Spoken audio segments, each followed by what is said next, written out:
Mesdames, Messieurs, bienvenue dans mon nouveau studio réimprovisé. J'ai eu de la difficulté technique, alors j'ai dû faire autrement. On va s'organiser. Il y a toujours moyen de s'adapter.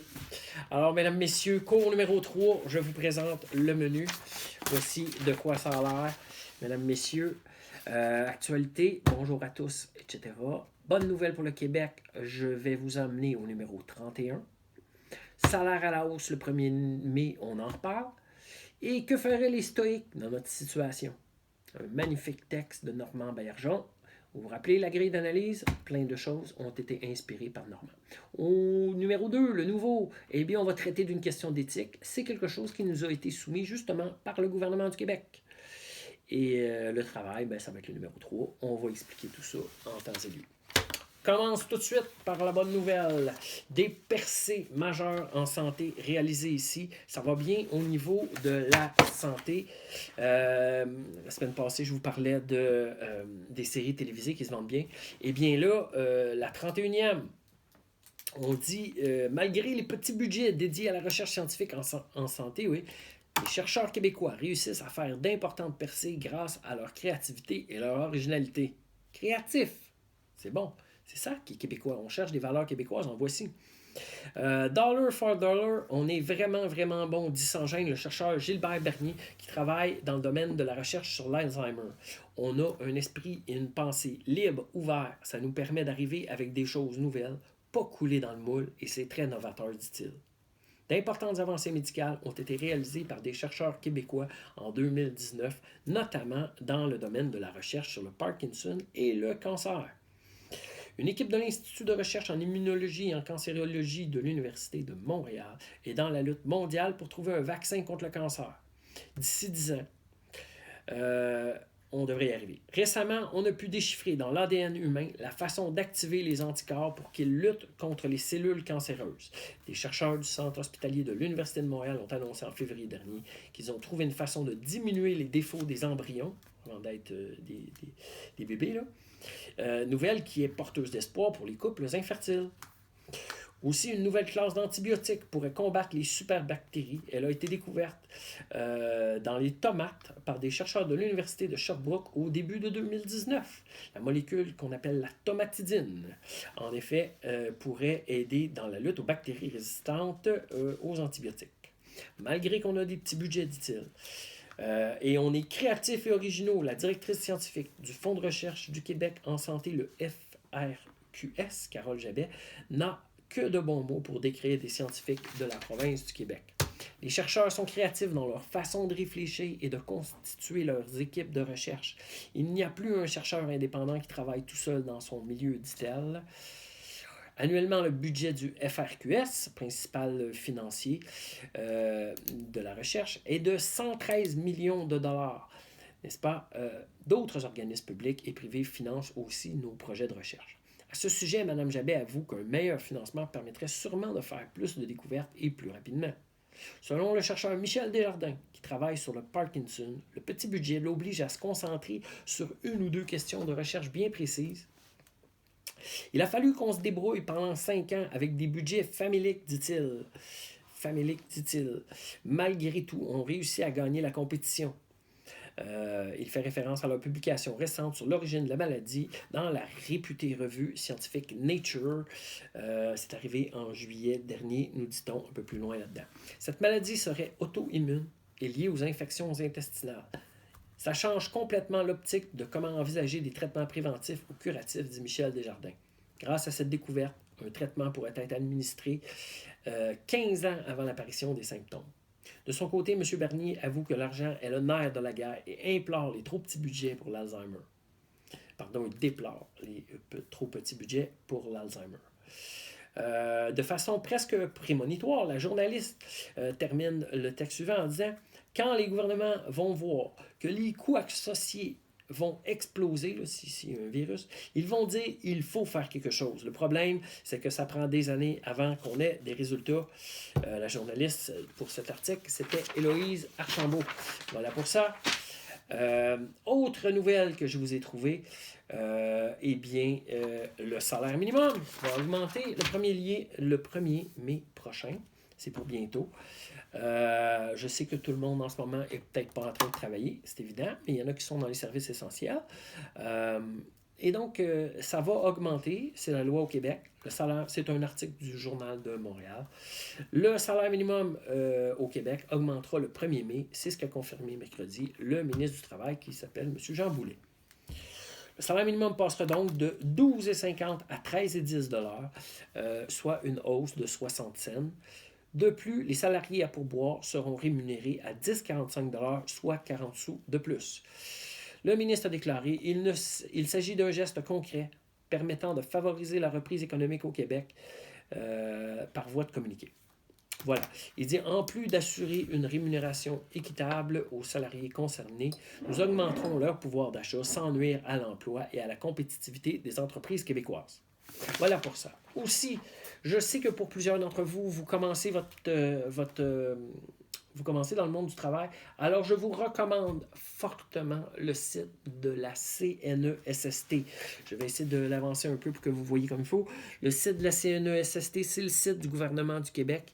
C'est le site sur lequel on retrouve les normes du travail pour tous les Québécois.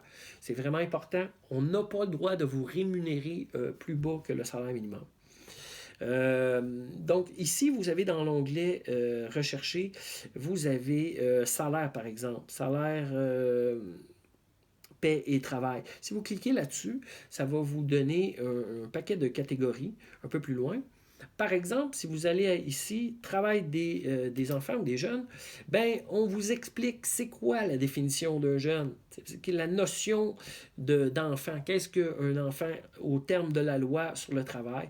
Quelles sont les règles à respecter pour les employeurs au niveau de quand est-ce qu'ils ont le droit de vous faire travailler, quand est-ce qu'ils n'ont pas le droit. Donc, tout ce qui sont les interdictions de l'employeur, etc., les obligations, etc. C'est vraiment intéressant de les savoir. Quand vous les savez, bien, ça fait en sorte que votre employeur, il ne peut pas vous en passer une vite. Vous pouvez toujours dire, oui, mais monsieur, la loi ne dit pas ça. Et donc, lorsque vous le savez, vous êtes outillé. Voilà, CNESST, vous mettez CNESST, dans Google et vous allez l'avoir. Autre chose que je vous ai trouvé, le texte de Normand Baillargeon. C'est sorti le 4 avril dernier dans le journal Le Devoir et c'est extrêmement bien fait. Voici le texte. Ça s'intitule Pharmacopée stoïcienne. Normand Baillargeon, je vous rappelle, il a écrit le livre Petit manuel d'autodéfense intellectuelle. Lisez-le. C'est parti. Le virus est probablement venu de Chine. Les personnes infectées toussent et souffrent de fièvre. À Rome et ailleurs, ils meurent chaque jour par centaines. Je ne parle pas ici du coronavirus. Je parle de la peste dite antonine, qui a frappé l'Empire romain au 2e siècle et y a fait, semble-t-il, des millions de morts. Pendant une période de cette pandémie, Rome est dirigée par Marc Aurèle, empereur mais aussi philosophe stoïcien. Stoïcien, penseur grec. Ses pensées, pour moi-même, exposent sa conception du stoïcisme et donnent une idée de la manière dont il a sans doute fait face à l'adversité. Il faut savoir que pour les stoïciens, la philosophie n'est pas qu'une simple affaire de spéculation contemplative, mais bien une manière de vivre. Je pense que certaines de leurs idées et de leurs pratiques peuvent être très utiles en ce moment, nous dit Baillargeon. Avant de vous suggérer quelques exercices spirituels préconisés par eux, un bref mot sur leurs idées. Le stoïcisme en 2 mots. Pour les stoïciens, la philosophie est comme un jardin. Elle a ses murs, la logique, l'art de bien raisonner, qui protège les arbres qui s'y trouvent, la physique, c'est-à-dire le savoir qui les nourrit, ces arbres, et l'éthique, cet art de vivre conformément à la nature qui constitue les fruits du jardin. Alors, que feraient les stoïciens en ce moment, comme nous vivons ici? Ils prendraient sans aucun doute très au sérieux ce que la science, la meilleure, nous enseigne sur ce virus et ce qu'elle recommande. Se laver les mains, respecter la distanciation physique, le confinement. Ils exerceraient aussi leur esprit critique devant tout ce que l'on dit un peu partout et qui est parfois trompeur. Ils s'efforceraient aussi et surtout de ne pas se laisser dominer par leurs émotions, comme la peur ou la panique, en se souvenant de distinguer entre ce qui dépend de nous, nos réactions, nos pensées, et ce qui n'en dépend pas, et qu'on ne peut pas changer. Ils lutteraient contre les émotions négatives et troublantes, la colère, l'envie, la haine, etc., mais favoriseraient ces émotions positives que leur cosmopolitisme valorise, c'est-à-dire le souci d'autrui, l'amour de l'humanité, par exemple. J'imagine aisément Marc Aurèle qui serait allé faire du bénévolat. Leur but serait de se construire une sorte de citadelle intérieure. Pratiquer chaque jour leurs fameux exercices spirituels aide à y arriver. En voici quelques-uns. La méditation matinale. Le matin, on s'isole 10 à 15 minutes dans un lieu calme et on passe en revue le jour qui vient. Les difficultés qu'on pourra y rencontrer et les vertus, la tempérance, le courage, la sagesse, la justice, qu'il faudra alors déployer, en se demandant comment un sage qu'on a pour modèle le ferait. Il y a la préméditatio malorum, qui consiste à imaginer le pire pour enfin s'y préparer comme il faut. Il y a le cercle d'Héraclès, qui consiste à partir de soi, en imaginant un cercle au centre duquel on se trouverait, et l'élargir progressivement pour y inclure sa famille, ses amis, sa ville, son pays, et bref, pour finir, toute l'humanité. L'effet attendu est de comprendre que l'on fait modestement partie d'un tout et ainsi relativiser ce qui nous arrive. Les stoïciens anticipent sur ce qu'on appelle aujourd'hui la pleine conscience, en nous invitant à nous rappeler que toutes les décisions qu'on prend ont une dimension morale à laquelle nous devons penser. Ils recommandent encore de méditer des maximes stoïciennes, chacun pouvant bien sûr établir sa propre liste de maximes préférées. Voici certaines des miennes. Les maximes, c'est comme des proverbes. Il t'est permis, à l'heure que tu veux, de te retirer dans toi-même. Nulle part on n'a de retraite plus tranquille, moins troublée par les affaires de la vie. C'est Marc Aurèle qui l'aurait dit. L'adversité est l'occasion de la vertu. Sénèque l'aurait déclaré.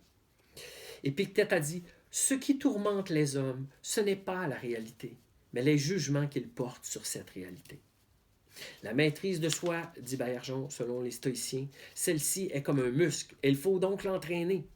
Pour cela, on se privera volontairement d'un petit plaisir, une petite boisson, un aliment, quelque chose, et on ira jusqu'à des privations plus importantes pour se donner volontairement faim, par exemple. On se gardera aussi une clause de réserve. Une clause de réserve, cela consiste à prévoir, lorsqu'une action a été décidée, que les choses peuvent ne pas se passer comme on l'avait prévu et se conserver une sérénité néanmoins, tout en restant fidèle à son choix fait d'abord. La journée se termine sur une méditation du soir qui est l'occasion de revenir sur la journée et en se demandant ce que l'on a bien fait et s'en féliciter, ou ce qu'on a mal fait et en prendre note pour s'améliorer.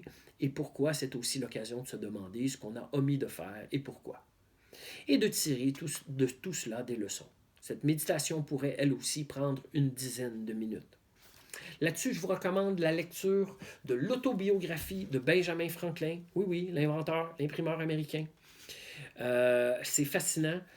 Benjamin Franklin l'a écrit dans les années 1700 de sa main personnelle et c'est encore disponible aujourd'hui. Ça se vend. Lisez-le. Je l'ai lu 2 fois.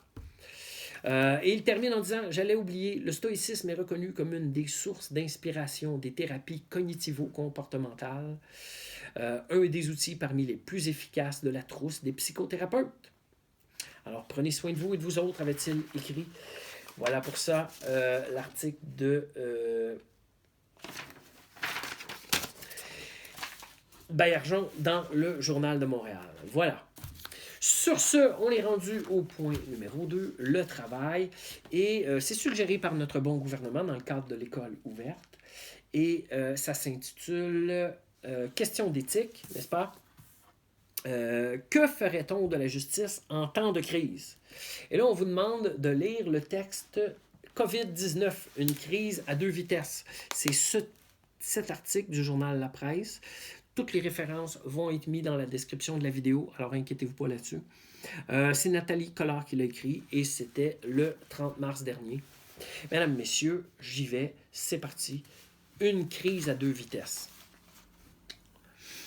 Il y a des vedettes comme Madonna qui nous parlent de sa baignoire remplie de pétales de fleurs, ou Gwyneth Paltrow qui nous incite à profiter de cette pause pour écrire un roman. Il y a aussi les chanceux qui ont le temps de revisiter leur bibliothèque ou suivre des cours de yoga en ligne. Puis, il y a ceux en mode survie qui sont obligés de travailler en première ligne ou qui se demandent comment ils vont nourrir leur famille au cours des prochaines semaines. La crise liée au coronavirus met en lumière les inégalités sociales. Nous sommes peut-être tous dans le même bateau, mais il y a des bateaux plus inconfortables que d'autres, dit-elle. L'idée de ce texte n'est pas de culpabiliser qui que ce soit. Ce serait inutile et contre-productif. L'idée est plutôt de mettre en lumière les inégalités au sein de notre société, de réaliser que nous ne vivons pas tous la crise de la même façon. Les gens au bas de l'échelle sont plus vulnérables, c'est clair, affirme la docteure Marie-France Reynaud, chef du département de santé publique et de médecine préventive du centre hospitalier de l'Université de Montréal. Ils sont en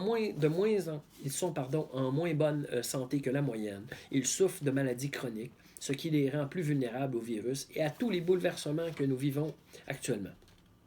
C'est la classe ouvrière, les bas salariés qui mangent la claque, souligne pour sa part le syndicaliste, président de la CSN, Jacques Letourneau. Les travailleurs qui restent sur la ligne de front courent des risques sanitaires plus grands. Et que dire des travailleurs non syndiqués qui ont moins de protection encore? On parle beaucoup de télétravail ces jours-ci, observe quant à lui Éric Pinault, professeur à l'Institut des sciences de l'environnement de l'Université du Québec à Montréal. C'est un gros biais, car ce n'est pas tout le monde qui peut travailler à la maison.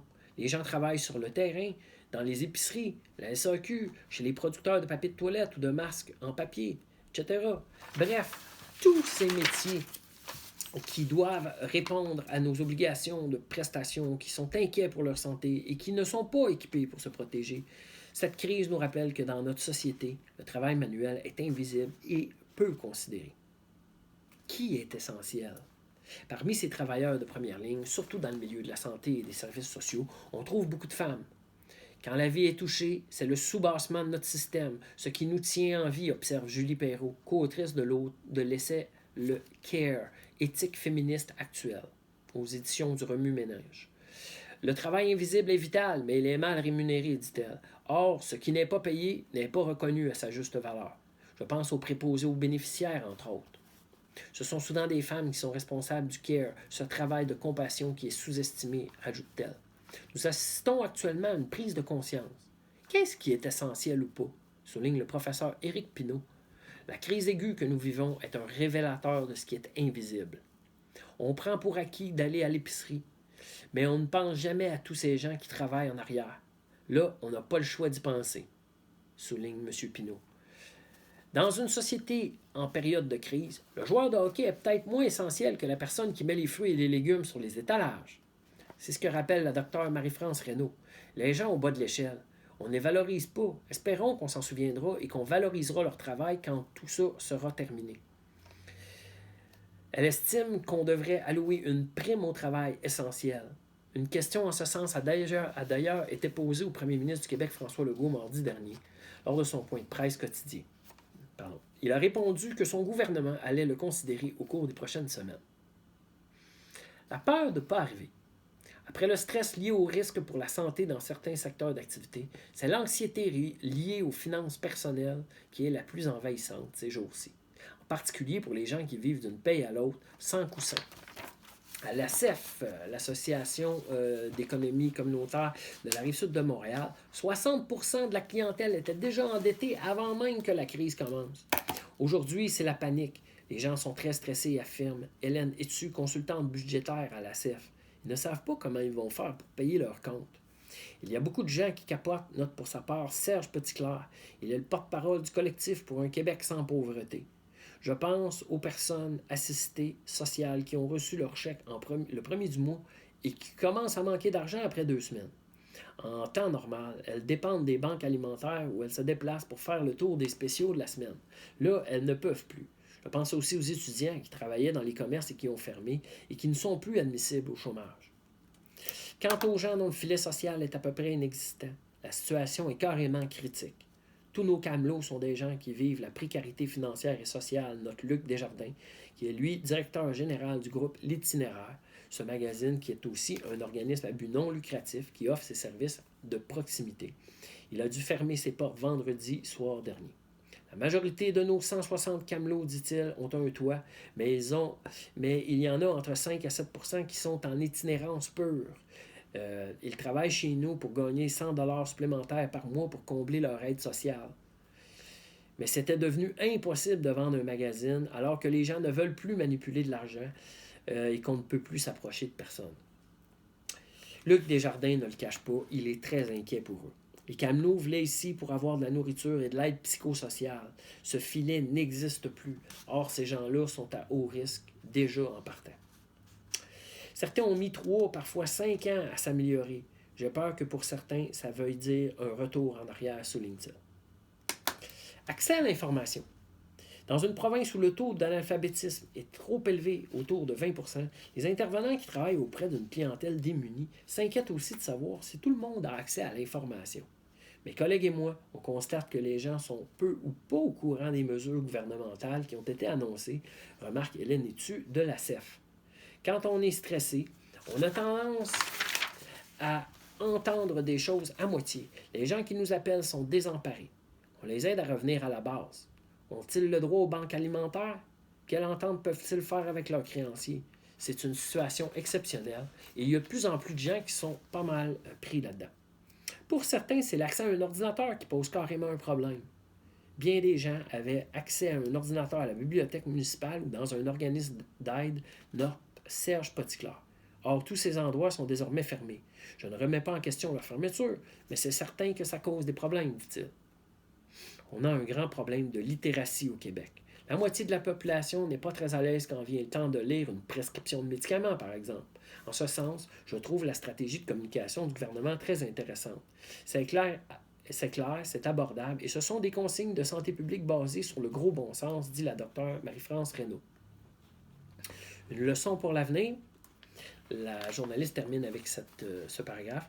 Dans une province fière de ses programmes sociaux, cette pandémie du coronavirus aura permis de constater qu'une partie de la population est encore plus vulnérable en temps de crise.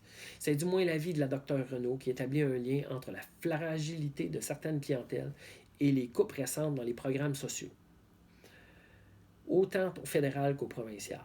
Pour le professeur Pinault, ce sera peut-être une occasion de changer des choses. Normalement, dit-il, ce sont des grandes crises qui nous ont donné les grandes réformes sociales. On l'a vu après les guerres. Peut-être que ce sera le cas après la crise du coronavirus.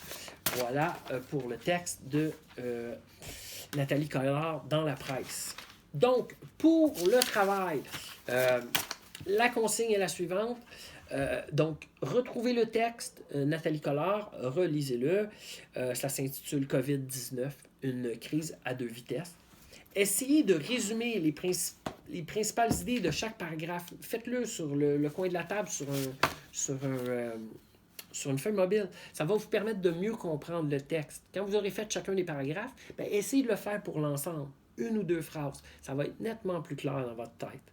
Vous voyez, quand on résume le tout, quand c'est à nous de le dire, ça prend mieux forme dans notre esprit.